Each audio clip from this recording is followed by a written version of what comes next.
Hey everybody, Wardrobe here, and McMurray is going to be doing a video and on my channel. I know it's not World War II, but this is for Mitch, since he said I need to do other things. Oh, there you go, for Mr. Land itself. Yeah. Anyway, so what we got is brand new Kickstarter. Got delivered today. I have taken it out of the bag it came in. That's just because no matter how we set this, it was super glary. That being said, aside from the singular D10, you're looking at it exactly as it comes out of the bag. This is Horns of the Buffalo, brand new. Again, brand new. It came to my house 3-4 hours ago. Anglo-Zulu War Game by Bill Molyneux. Hopefully I'm pronouncing that correctly. Title page, which is always nice when there's, extra stuff on the back of the title page as opposed to just nothing. We have a terrain chart. Simple, outstanding. Shows what it is, what the effects are on everything for movement, fire, and melee, and what it's actually called, which is nice. Sometimes, you just have these two and it's a little confusing. There we are. We have rules for Horns of the Buffalo. This looks relatively similar to most of his other games, whether that's muskets and tomahawk, or mohawk and tomahawks, or whatnot, from Lock and Load, or any of his other games. Looks like there's obviously a couple more values on some of these. Okay, so we have range, firepower, melee, morale. Okay, so that's all pretty normal. Number of rolls. Oh, okay, so you get extra rolls for the Gatling gun. That makes sense. That's kind of cool. All right. And we've got... I think these local pictures are always nice. They are. Actually, this rulebook, it's bound a little differently, but it folds... I don't know. It lays open really nice. Another copy of the terrain chart, our sequence of play, kind of the normal stuff you expect. And then here's what I like about it. How many pages of rules? It's got 4, maybe. Oh, jeez. 5 pages of rules. 1, 2, 3, 4. Yep, pages of rules. Wow. And then we've got 12 scenarios, which are really cool. As well as setup. So that's what most of the stuff is. The cool thing about this system that I realized with his other games is that these aren't defined sizes, right? So this might be a company of infantry. This might be a regiment of infantry. It might be a section of infantry. And the whole way down. This is not a defined number of Zulus, whether they're married or unmarried or what have you. So it means you can play things like, attacking Sahio's Kraal, which is decidedly smaller than the entire Battle of San Luana. Just like in his French and Indian game, you can play Fort Necessity or some of the smaller raids, as well as the entirety of the Plains of Abraham. So here's Rorke's Drift, where you've got, again, 7 British counters. So there, each one's going to comprise essentially 20 guys. What's up, Teddy? Just go. Keep going. Okay. Yeah, you recycle dead Zulus, kind of like that other game we're doing, Yeah. so they'll always have. Yeah. Which is especially important in games like Rorke's Drift, where in order to keep the counters scaled to one another, you have to, because you've got 150 British and several thousand Zulu. Right. Inzani River, Ntombe Drift, Lobane, Kambula, that should be a cool one. Buller's Pursuit, so that's Red versus Buller, doing all kinds of stuff before he fell from grace. Not even going to try it. Prince Imperial, I'm not sure what that is. What are we looking at here? Okay. Alindi Ambush. Okay, and Battle of Alindi. I was waiting to see that. I'm happy to see that that's still in here. That's kind of looks like his capstone scenario there. Oddly enough, on the 4th of July. But there we go. Lessons from the Zulu War. So again, we got designer notes, fun stuff like that. We do have... my favorite, he's got a glossary of terms. We do have my favorite Anglo-Zulu war term, Donga. But yeah, then Lager, Kraal, and MP. So 2 of those are super... It's entertaining because 2 of those are local-ish words and 2 of those are super Boer words. But yeah. So there we go, guys. That is outstanding. That makes me happy. That looks exactly like what I was hoping for out of this game based on the other games that I've played. So here we've got the maps. Most of these are... Ooh, 2-sided. It looks like, yeah. So there's 6 sheets. Each one is 2-sided so that you can have all 12 scenarios. I mean, that's pretty wild for such a small game that you have It is. 12 maps. It is. So again, each scenario has its own map. Really cool. Let's see if we can find like the Rorke's Drift map. That should be entertaining. That's always a cool one. It'll be interesting. I always find it interesting to see how people kind of geomorphize Rorke's Drift depending on the sort of game you're playing.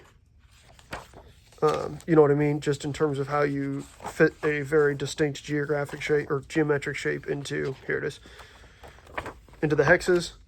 And they did a pretty cool job. I like it. So again, you got the storehouse, the church, or the hospital, and the redoubt here. That's pretty cool. It would have been cool to see like the crawl out here, but that's okay. I'm really excited to play that. Rorke's Drift is one of my favorites. I think I had that backwards. Doesn't matter. Either way, very excited to play Rorke's Drift. It's always a fun one. And then on the backside, you've got, of course, Isian Luana. Earlier that same morning in January 22nd or 21st, 1879. Would it be of any value to play, or could you even play these as a campaign of some kind? I'm sure you could. Yeah. I know you didn't have rules for that, but just curious. I'm sure you could, yes.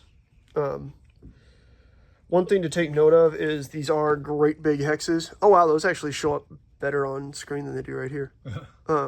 Maybe my eyes are just that bad, but the hexes are big, but so are the counters. Oh, wow, these should be easy to punch. Look at that. It's already coming out. So it looks like what we've got are... Okay, I don't know if we necessarily have a huge amount of distinction between, say, Zulu... I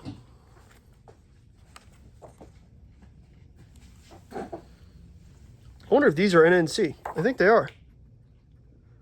They are. Wow, so we actually have Natal Native contingent. That's pretty cool. I like that. Those guys don't necessarily always see the game time that they kind of deserve. They get kind of crapped on a lot. They are pretty thin counters. They're certainly not normal thickness. But anyways, so you obviously have a bunch of British infantry, pretty standard stuff. You've got Lancers. These look like just standard artillery. Some more Lancers, a Gatling gun, some rockets, a couple officers. That's always a good time. And then again, a bunch of NNC as well as some supply wagons. Oops, sorry. Get that in the shot. I'm sure those will come into play, especially like Isian Luana, stuff like that. Down here, we've got all kinds of Zulus and 4 commanders as well as a turn marker. These, yes, come off quite easily. I'm going to have to get some sort of side clippers to get these off there, but that's okay. It's nice that I don't have to clip every corner. Are these the Blue Panther ones that Jeff was talking about? These don't seem that thick.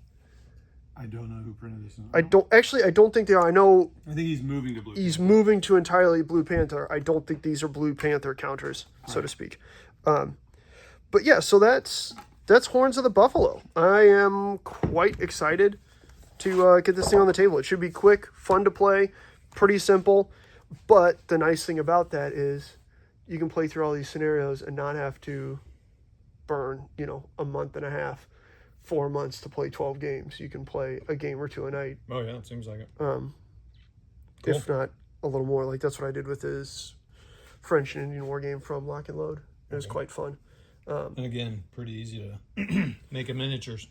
Very, very much so. This actually, I think, will probably happen in miniature before French and Indian. French and Indian. Because I've already got 10 mil British in Zulus. You know what I mean? Mm-hmm. So that is actually a very good point. These could very quickly become miniatures games based on the stuff I already have. So that is one thing that if you guys have been watching me ramble from time to time, I very much would like to put his French and Indian War game converted over to miniatures, as well as Steve Kling from the Historic Gaming Companies.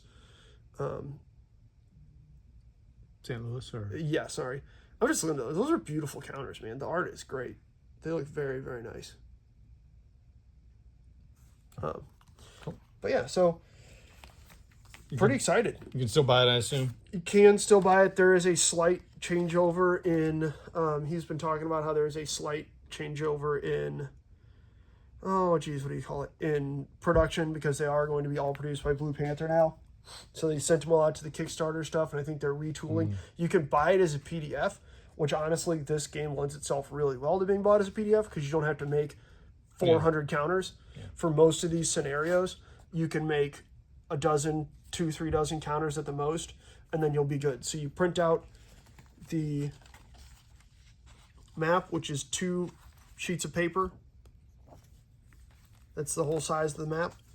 And then, you know, whatever counters you need, and it's not a huge undertaking. This game is absolutely a game that even I might pick up as a PDF to then arts and crafts time myself a game.